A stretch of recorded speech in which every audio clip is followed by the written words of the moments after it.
তাহলে এটা হচ্ছে মাসেল পাওয়ার, মানে বাহুবলী শক্তি।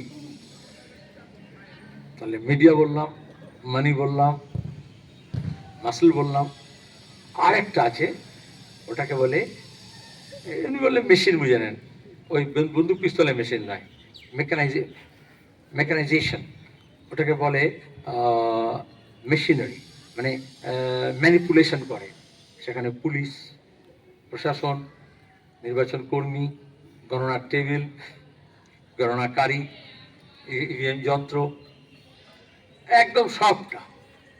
একটা নির্বাচন করা মানে তো অনেক বিশাল প্রক্রিয়া লাগে, শুধু ভোট দিন বলে তো ভোট হয় না। আপনি বুথে যাচ্ছেন, তাহলে বুথ কর্মী, পোলিং এজেন্ট, সরকারি নির্বাচন কর্মী, প্রিজাইডিং অফিসার, পোলিং অফিসার, বাহিনী, কেন্দ্র বাহিনী, রাজ্য বাহিনী, পুলিশ, সরকারি অফিসার, আমলা, ইলেকশন কমিশন। এই ফুটবল মাঠ থেকে দেখবেন যখন দুটো দলের ম্যাচ হয়, তখন মাঝখানে একজন